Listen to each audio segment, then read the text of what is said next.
अस्सलामुअलैकुम friends, welcome to my academy.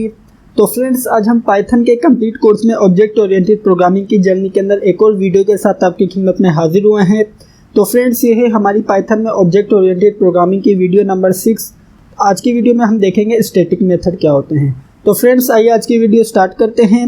Video start करने से पहले अगर आपने अभी तक चैनल को सब्सक्राइब नहीं किया हुआ तो सबसे पहले चैनल को सब्सक्राइब कर लीजिए और बेल के आइकन पर लाजमी क्लिक कीजिएगा। तो फ्रेंड्स, आइए आज की वीडियो स्टार्ट करते हैं। तो फ्रेंड्स, हम आ चुके हैं अपनी पाइथन आईडीएल में। तो आइए सबसे पहले हम ये देख लेते हैं कि स्टैटिक मेथड होते क्या हैं। स्टैटिक मेथड बेसिकली मेथड की टाइप में से एक टाइप है, लेकिन ये एक ऐसी टाइप है जिसके लिए हमें क्लास की कोई ऑब्जेक्ट की ज़रूरत नहीं पड़ती। तो फ्रेंड्स, आइए अब हम यहाँ पर ये देख लेते हैं कि हम किस तरीके से स्टैटिक मेथड क्रिएट कर सकते हैं। स्टैटिक मेथड क्रिएट करने के लिए सबसे पहले तो हम यहाँ पर एक क्लास ले लेते हैं। तो हमने यहाँ पर सिंपल टाइप कर दिया है माई क्लास।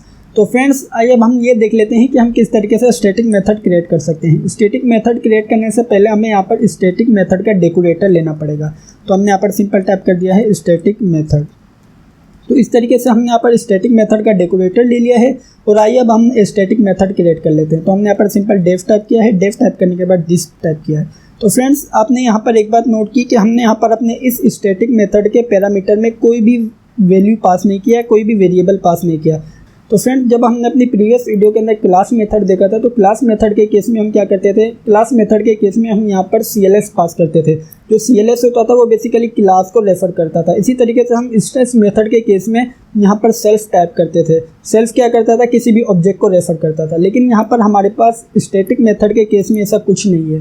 तो फ्रेंड्स, आइए अब हम यहाँ पर सिंपल प्रिंट करवा देते हैं। हम यहाँ पर प्रिंट में कह देते हैं hello I am static method. तो आइए अब ये देख लेते हैं कि हम इससे मेन में किस तरीके से कॉल कर सकते हैं। हम यहाँ पर मेन में से दो तरीके से कॉल कर सकते हैं। सिंपल मेथड तो ये है कि हम क्लास का नेम टाइप कर दें। हमारी क्लास का नेम है माई क्लास और उसके बाद हम अपने स्टैटिक मेथड का नेम टाइप कर दें। हमारे पास यहाँ पर स्टैटिक मेथड का नेम है डिस्क। तो हमने यहाँ पर सिंपल डिस्क टाइप कर दिया। तो फ्रेंड्स, इस तरीके से हम अपने स्टैटिक मेथड को कॉल कर सकते हैं। सेव करते हैं, सेव करने के बाद रन करते हैं। तो जैसे ही रन किया तो आप देख सकते हैं कि हमारे पास स्क्रीन के ऊपर शो रहा है hello I am static method. तो फ्रेंड्स, ये था हमारे पास स्टैटिक मेथड को कॉल करने का फर्स्ट मेथड। सेकंड मेथड ये है कि हम इसे क्लास के ऑब्जेक्ट के थ्रू भी कॉल कर सकते हैं। तो हम यहाँ पर सिंपल क्लास का ऑब्जेक्ट ले लेते हैं obj1 और उसके बाद अब हम यहाँ पर सिंपल अपनी क्लास का नेम टाइप कर देते हैं। तो हमारी क्लास का नेम है माई क्लास। तो आइए अब हम यहाँ पर इस ऑब्जेक्ट के थ्रू अपने स्टैटिक मेथड को कॉल कर लेते हैं। तो हम यहाँ पर कहते हैं obj1.disk। तो फ्रेंड्स, हमने जो यहाँ पर क्लास के थ्रू मेथड को कॉल किया तो उसे कर लेते हैं कमेंट आउट। आइए अब सेव करते हैं, सेव करने के बाद रन करते हैं। तो जैसे ही रन किया तो आप देख सकते हैं कि हमारे पास यहाँ पर स्टैटिक मेथड एग्जीक्यूट हो चुका है। तो आप देख सकते हैं कि हमारे पास स्क्रीन के ऊपर शो रहा है hello I am static method. तो फ्रेंड्स, आइए अब हम यहाँ पर ये देख लेते हैं कि हम स्टैटिक मेथड को वैल्यूज़ किस तरीके से पास कर सकते हैं। बेसिकली स्टैटिक मेथड का यूज़ भी इसी वजह से होता है कि जब भी हम क्लास के बाहर से कोई भी वैल्यूज़ अपने मेथड्स को पास करना चाहें या अपनी क्लास को पास करना चाहें तो वो हम स्टैटिक मेथड के थ्रू करते हैं। तो आइए अब हम यहाँ पर अपने इस स्टैटिक मेथड को वैल्यू पास कर लेते हैं। तो यहाँ पर हम वैल्यू के अंदर एक स्ट्रिंग ले लेते हैं। इसके अंदर हम यहाँ पर स्ट्रिंग ले लेते हैं माई अकेडमी।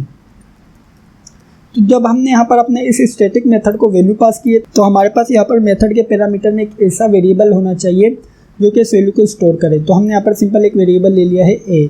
तो आइए अब हम यहाँ पर इस वेरिएबल को प्रिंट करवा लेते हैं। तो हम यहाँ पर प्रिंट में कह देते हैं प्रिंट ए। आइए सेव करते हैं, सेव करने के बाद रन करते हैं। तो जैसे ही रन किया तो आप देख सकते हैं कि हमारे पास यहाँ पर स्टैटिक मेथड को जो हमने वैल्यू पास की है वो हमारे पास प्रिंट हो रही है। तो फ्रेंड्स, इस तरीके से हम अपने स्टैटिक मेथड को वैल्यूज़ भी पास कर सकते हैं। तो फ्रेंड्स, ये थी हमारी आज की वीडियो। मैं उम्मीद करता हूँ कि आपको आज की वीडियो अच्छी लगी होगी और समझ आई होगी। अगर वीडियो अच्छी लगी है तो लाइक लाजमी कीजिएगा और अगर आपने अभी तक चैनल को सब्सक्राइब नहीं किया हुआ तो सबसे पहले चैनल को सब्सक्राइब कर लीजिए और बेल के आइकन पर लाजमी क्लिक कीजिएगा। Thank you for watching this video friends. Bye bye.